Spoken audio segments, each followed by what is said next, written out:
স্বাগতম পঞ্চম শ্রেণীর শিক্ষার্থীরা।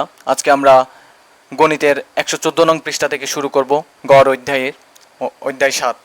এর আগেরগুলো এবং পরেরগুলো যারা দেখতে পান নাই তারা নিচে ডেসক্রিপশনে লিঙ্ক করে দিয়ে দেওয়া আছে।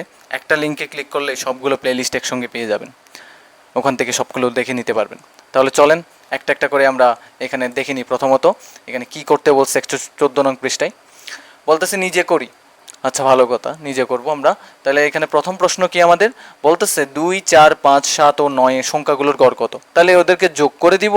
যোগ করে দিয়ে এখানে কয়টা সংখ্যা, 1টা 2টা 3টা 4টা 5টা সংখ্যা। তাহলে 5 দিয়ে ভাগ করব। তাহলে যোগ করি, 2 আর 4 6, 6 আর 5 11, 11 আর 7 যোগ করলে হয় 18, 18 আর 9 যোগ করলে কত হবে 27।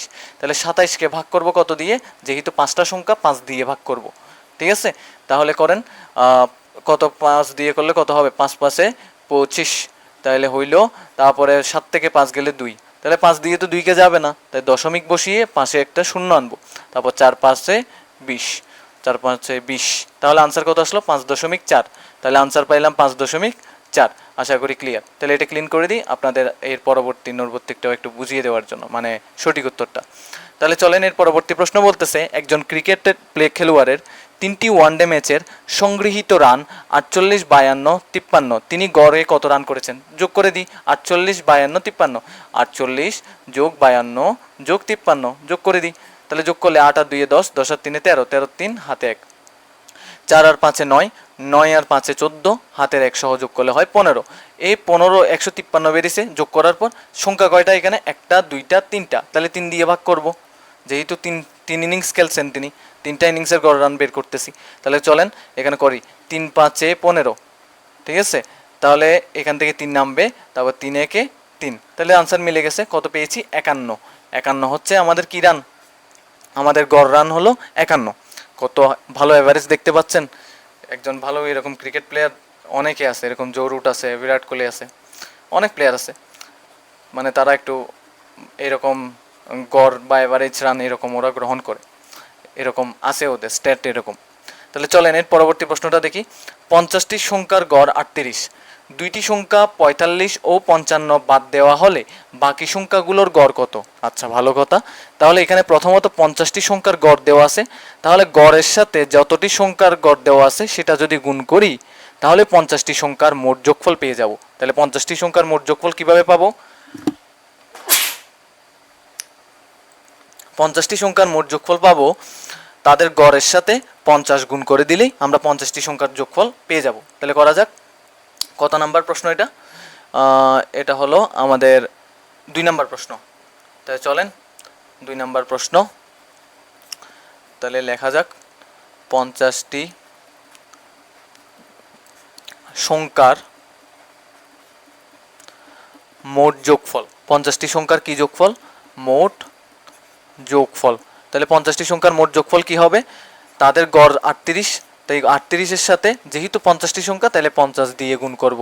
ঠিক আছে, তাহলে গুণ করলে কত হয়, 38-এর সাথে 5 গুণ করলে হবে 190, তাহলে পাশে শূন্যটা বসিয়ে দিই, বের হয়ে গেছে। তাহলে এরপর আমরা প্রশ্নের দিকে থাকাই। প্রশ্নে বলেছে এরপরে 2টি সংখ্যা 45 এবং 55 বাদ দেওয়া হলে বাকি সংখ্যাগুলোর গড় কত। তাহলে আগে ওদেরকে বাদ দিয়ে দিই, 2টা সংখ্যাকে। ঠিক আছে, এই 2টা সংখ্যাকে প্রথমে যোগ করি 2টি সংখ্যার যোগফল দিয়ে। 2টি সংখ্যার যোগফল 45 যোগ 55, চলেন করা যাক। সুতরাং দিলাম 2টি সংখ্যার যোগফল করব, কারণ এই 2টা সংখ্যাকে বাদ দেওয়া হচ্ছে, তো তাই 2টা সংখ্যা যোগ করে পরে বাদ করে দিই। 2টা সংখ্যার যোগফল, 2টি সংখ্যার যোগফল, একটা হলো কত ছিল 55 আর একটা ছিল 45, যোগ করতে বলছি, যোগ করে ফেলি। তাহলে যোগ করলে হবে 100, কারণ 50 আর 40 90, 5 5 10, ঠিক আছে 100। তাহলে এখন কি করব আমরা, এই 2টা সংখ্যার যোগফলকে আমরা কি করে দিব, বাদ করে দিব। কেন, কারণ 2টা সংখ্যা বাদ গেলে বলছে, আমার প্রশ্নের দিকে থাকায় আবার এখানে বলে দিছে 45 ও 55 বাদ দেওয়া হলে। আশা করি ক্লিয়ার, বুঝতে পেরেছি। তাহলে 2টা সংখ্যা বাদ দেওয়া হলে বলছে, তাহলে 2টা সংখ্যাকে ওই মোট 50টি সংখ্যার যোগফল থেকে বাদ দিয়ে দিব। ঠিক আছে, তাহলে চলেন, তাহলে আমাদের 2টি সংখ্যা বাদ দিলে, 2টি সংখ্যা বাদ দিলে আর বাদ দিলে বাকি সংখ্যাগুলো লিখবো নাকি আর লিখি, আর বাকি সংখ্যার যোগফল সমান, ঠিক আছে। তাহলে মোট যোগফল ছিল কত? 50টি সংখ্যার যোগফল ছিল 1900। সেখান থেকে এই দুইটা সংখ্যা বিয়োগ যাবে 55 এবং 45। তাহলে 55 এবং 45 যোগ করে রাখছি যাতে সহজে বিয়োগ করতে পারি, ঠিক আছে। যেহেতু বাদ যাবে তার মানে বিয়োগ হবে। তাহলে 1900 থেকে 100 গেলে 1800। তাহলে 1800 আমরা দুইটা সংখ্যা বাদ দিলে বাকি সংখ্যাগুলো যোগফল। এই বাকি সংখ্যাগুলো কয়টা? মোট সংখ্যা ছিল 50টি। এখানে আমি ক্লিয়ার করি, মোট সংখ্যা ছিল কয়টি? 50টি। তাহলে এখন দুইটা সংখ্যা, একটা 55 আর একটা 45 বাদ দিয়ে দিছি। তাহলে যেহেতু দুইটা সংখ্যা বাদ দিয়ে দিছি মোট সংখ্যা থেকে, তাহলে আমাদের বাকি সংখ্যা রইল কয়টা সেটা আমরা লিখবো, ঠিক আছে। তাহলে লিখি, সুতরাং বাকি সংখ্যার পরিমাণ, ঠিক আছে, বাকি সংখ্যার পরিমাণ। তাহলে মোট সংখ্যা ছিল কয়টি? 50টি। তার থেকে দুইটা সংখ্যা বাদ দিছি, তাহলে 2 বিয়োগ, ঠিক আছে। তাহলে আর কয়টা সংখ্যা আছে? 48টি সংখ্যা আছে, 48টি। তাহলে এখন বের করে ফেলি, ঠিক আছে। তাহলে এখানে কি বলছে আমাকে প্রশ্নে বলছে যে বাকি সংখ্যাগুলোর গড় কত। চলেন করে ফেলি বাকি সংখ্যাগুলোর গড়। সুতরাং বাকি সংখ্যাগুলোর গড় সমান মোট যোগফল কত? বাকি সংখ্যাগুলোর মোট যোগফল কত? 1800। এই 1800 থেকে আমরা এই যে 1800কে কি দিয়ে ভাগ করব? আমরা বাকি সংখ্যার পরিমাণ দিয়ে ভাগ করব। আমি গড়ের সূত্র শিখিয়েছি এতদিন যাবত, যারা আগের ক্লাসগুলো করেন নাই করে আসবেন যাতে করে এগুলো ভালো বুঝতে পারেন। তাহলে কি শিখিয়েছিলাম? উপাত্তগুলোর যোগফল ভাগ উপাত্তের সংখ্যা। তাহলে উপাত্তের যোগফল বের করেছিলাম 1800, ভাগ দিয়ে উপাত্তের সংখ্যা কত আছে? 48, সেটা দিয়ে ভাগ করব। তাহলে চলেন করে ফেলি, 48 ভাগ 1800। তাহলে 48 দিয়ে 1800কে ভাগ করলে কত? 48-এর সাথে কত গুণ করা যায় বলেন আপনি? 48-এর সাথে 4 গুণ করে দেখি, এটা বেশি হবে, তবুও দেখি। 4 8 32, হাতে 3, 4 4 16, হাতে 3 সহ 19, অনেক বেশি হবে। আমি যেমনটা বলছিলাম একটু বেশি হচ্ছে, একটু ক্লিন করে দিই, নাহলে এখানে হিজিবিজি বেশি হবে। তাহলে এখন 3 দিয়ে গুণ করব, 4 দিয়ে গুণ করলে যেহেতু বেশি হচ্ছে। 3 8 24, হাতে 2, 3 4 12, হাতে 2 সহ যোগ করলে 14। এটা সুন্দর মিলে যাচ্ছে অনেকটা, মানে ঠিক আছে এটা। তাহলে কত দিয়ে গুণ করব আমরা? 3 দিয়ে গুণ করব। 48-এর সাথে 3 গুণ করলে কত? 144 পেয়েছি। তাহলে 48 গুণ 3, 144। তাহলে 0 থেকে 4 যাবে না, ওই দিক থেকে এক ধার নিব। 10 থেকে 4 গেলে কত? 6। আর এখানে 8 থেকে এক ধার দিয়ে দিছে, তাহলে 7 হয়ে গেছে। 7 থেকে 4 গেলে কত? 3। তাহলে এবার এখান থেকে শূন্যটা নামাই দিই। তাহলে কত হবে? 48-এর সাথে কত গুণ করলে 360 মিলবে বলেন? আপনি একটু বলেন। 8 দিয়ে গুণ করবো? 8 দিয়ে গুণ করলে মিলবে কি বলেন? দেখি 8 দিয়ে গুণ করে দেখি। 8 দিয়ে গুণ করলে মনে হচ্ছে বেশি হবে। 8 দিয়ে গুণ না করি, 7 দিয়ে করি। 7 দিয়ে করলে অনেকটা ভালো হবে। তাহলে 7 দিয়ে গুণ করি। 7 দিয়ে গুণ করলে 7 8 56, হাতে 5, তারপরে 4 7 28, হাতের 5 সহ যোগ করলে 33। ও অনেকটা কাছাকাছি, তার মানে এটাই হবে। তাহলে এখানে 5 দিয়ে গুণ করলে আমরা পাচ্ছি কত পাচ্ছি? 5 দিয়ে না, 7 দিয়ে গুণ করছি আমি। হাই কি করলাম এটা? 7 দিয়ে গুণ করছি। তাহলে 7 দিয়ে লিখবো। 7 দিয়ে লিখলে কত? 336 পেয়েছি না? 336 লিখবো। তাহলে বিয়োগ করি। বিয়োগ করলে 60 থেকে এটা বিয়োগ করলে 24 পাবেন আপনি। 24 পেলেন। 60 থেকে 36 গেলে তো 24। তাহলে 48 দিয়ে 24কে যাবে না, কারণ ছোট। তাহলে কি করব? দশমিক বসিয়ে পাশে একটা শূন্য নিয়ে আসবো। তাহলে 48-এর সাথে আমরা এবার 5 গুণ করে দেখব। 48-এর সাথে 5 গুণ করব। 5 8 40, 40-এর শূন্য, 40-এর শূন্য, হাতে 4, তারপরে 4 5 20, হাতের 4 সহ যোগ করলে 24। এই তো মিলে গেছে, খুব দারুণভাবে মিলে গেল। তাহলে 5 দিয়ে গুণ করছি আমি, মিলে গেছে 240। তাহলে আলটিমেটলি আনসার কত আসছে? 37.5। তাহলে সমান দিয়ে 37.5 লিখে দিলাম। তাহলে এটা আপনাকে একটু ক্লিয়ার করে দিই। এখানে রাফ আকারেই থাকুক, ঠিক আছে? রাফগুলো রাফ আকারেই থাকুক। এখন ঠিক আছে, আশা করি বুঝতে পেরেছেন। এই অঙ্কটা খুবই ইজি ছিল। তাহলে আরেকটা অঙ্ক দেখি। তাই এর পরের অঙ্কটা কি বলে দেখি।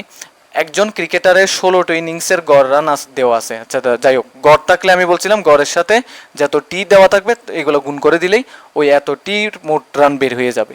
তারপর পরবর্তী 3টি ইনিংস সে যদি এত রান করে তবে তার গড় রান কত হবে? তাহলে একটা কাজ করি আগে, 16টি ইনিংসের গড় রান যেহেতু দেওয়া আছে, 16টি ইনিংসের মোট রানও আমরা বের করে ফেলি। তাহলে এখানে 3 নম্বরে যাই, 16টি ইনিংসের মোট রান। তাহলে আমরা কি করতে পারি? এখানে কিছু তো একটা করা লাগবে। চলেন এখানের মধ্যে দিই। প্রথমত 3 নাম্বার। তাহলে কি করব? 16টি ইনিংসের মোট রান, 16টি ইনিংসের কি রান, মোট রান। তাহলে গড় কত ছিল, একটু প্রশ্নের দিকে থাকাই। গড় রান ছিল 31.75, ঠিক আছে, গড় ছিল 31.75। তাহলে তার সাথে কি করব আমরা, 31.75 গড় রানের সাথে যতটি ইনিংস খেলছেন ততটা গুণ করব। তাহলে কতটা ইনিংস খেলছেন, 16টা ইনিংস খেলছেন, তাহলে 16 দিয়ে গুণ দিয়ে দিব। তাহলে চলেন গুণ দিয়ে দিই, 31.75 গুণ 16 করলে কত হয়, 5 6 30, 0 হাতে 3, তারপরে আপনি 6 7 42, হাতে 3 যোগ করলে 45, হাতে রয়ে গেল এবার 4, তারপর 6 1 6, হাতে 4 যোগ করলে 10, 10 0, হাতে 1, তারপর 3 6 18, 3 6 18, তো 3 6 18, হাতের 1 যোগ করলে কত হয়, 19 বসে গেল।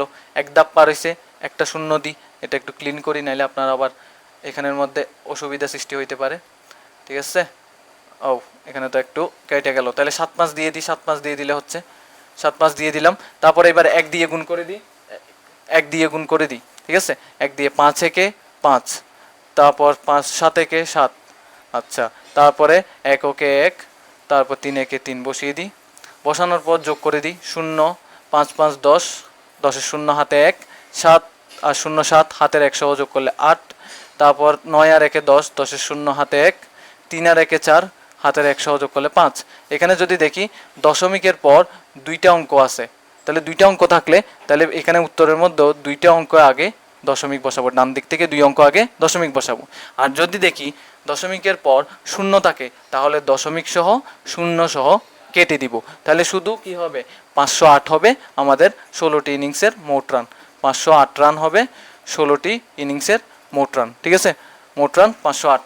এখানে রানটা না দিলেও চলবে, তাহলে এটা কেটে দিই, ঠিক আছে। 16টি ইনিংসের মোট রান কত পেয়েছি, 508। তারপর প্রশ্ন দেখাবো, ও এরপরে 3টা ইনিংস খেলছে, একটা 108 রানের, আরেকটা খেলছে 34 রানের, আরেকটা খেলছে 47 রানের। তাহলে আমরা মোট রানের সাথে 16টি ইনিংসের মোট রানের সাথে 16টি এই 3টা ইনিংসও যোগ করে দিব। কেন যোগ করতেছি, মোট কি লেখা যায় বলেন, 3টা ইনিংস খেলছেন, ঠিক আছে, তাহলে মোট ইনিংস লিখি আগে, মোট ইনিংস আগে মোট ইনিংস, তাহলে আগে খেলছে 16টা ইনিংস, তাহলে 16টা ইনিংসের পর পরবর্তীতে তিনি 3টা ইনিংস খেলছেন, ঠিক আছে, 3টা ম্যাচ খেলছেন।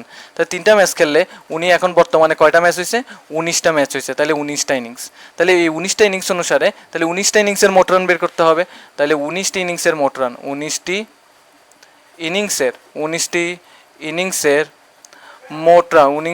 ইনিংসের মোট রান, ঠিক আছে।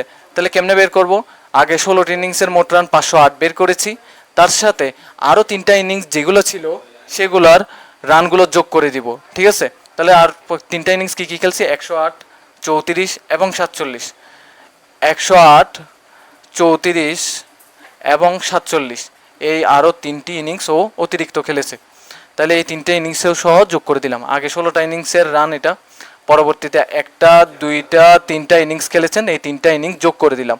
তাহলে যোগ করি চলেন, 508 যোগ 108 যোগ 34 যোগ 47, তাই যোগ করা যাক, 8 আর 8 16, 16 আর 4 20, 20 এর সাথে 27, হাতে কত আছে 2, তারপর এখানে 0 0, 3 আর 4 7, হাতে 2 এ 9, তারপর 5 আর 1 যোগ করলে হবে 6, তাহলে 697 রান হয়েছে।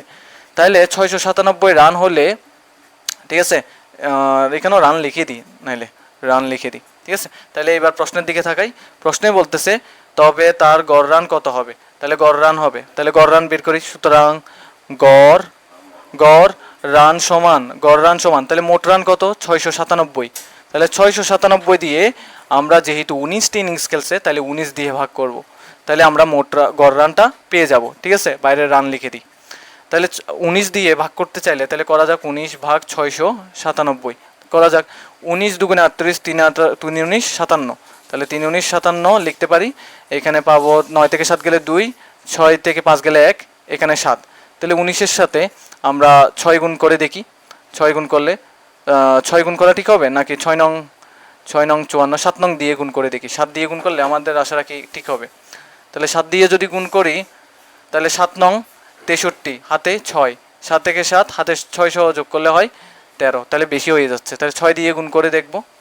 ঠিক আছে, 6 দিয়ে গুণ করে দেখতে পারি, এটা বেটার হবে যেটা আগে ধরছিলাম আমরা। তাহলে 6 দিয়ে গুণ করব। 6 দিয়ে গুণ করলে কত হয় দেখেন তো, 6 নং 54, হাতে 5, 6 কে 6 হাতের 5 সহ যোগ করলে 11, এই অনেকটা কাছাকাছি আছে। ঠিক আছে, তাহলে আমরা 6 দিয়ে গুণ করব, 114 লিখে দিব, তাহলে আর থাকে 13। তাহলে 19 দিয়ে তো 13 দিয়ে যাবে না, তাহলে দশমিক বসিয়ে পাশে একটা শূন্য আনবো। তাহলে 19-এর সাথে 7 গুণ করলে 133, আমি কিছুক্ষণ আগে গুণ করে পেয়েছি, তাহলে এটা বেশি হচ্ছে। তাহলে আমরা কি করব, আবার 19-এর সাথে 6 গুণ করব। ঠিক আছে, 19-এর সাথে 6 গুণ করব, তাহলে করে দিই। 6 গুণ করলে আমরা কত পাবো, 114। তাহলে এখানে থেকে যাচ্ছে আরও 16, আবার দশমিকের জন্য এখানে শূন্য নিয়ে আসবো। তাহলে 19-এর সাথে কত গুণ করতে পারি এবার, 7 গুণ করলে আমরা 133 দেখছিলাম, 8 গুণ করলে কত হবে, 152 হইতে পারে। তাহলে 19-এর সাথে 8 গুণ করলে 152, তারপর এটা বিয়োগ করলে 8, এভাবে চলতেই আছে। তাহলে আমরা পাচ্ছি কত, 36.68 রান। এটা আপনি আনসার হিসেবে বসিয়েও দিতে পারেন, নাহলে আমরা আরেকটা ট্রাই করলেও করতে পারতাম, করে লাভ না, এটা মিলবে না সহজে, 3-4 ধাপ চলে যেতে হবে। ঠিক আছে, তাহলে 36.68 রান আমরা এখানে আনসার হিসেবে বসিয়ে দিতে পারি। এরপরের ভিডিওগুলো নিচে ডেসক্রিপশনের লিঙ্কে পেয়ে যাবেন।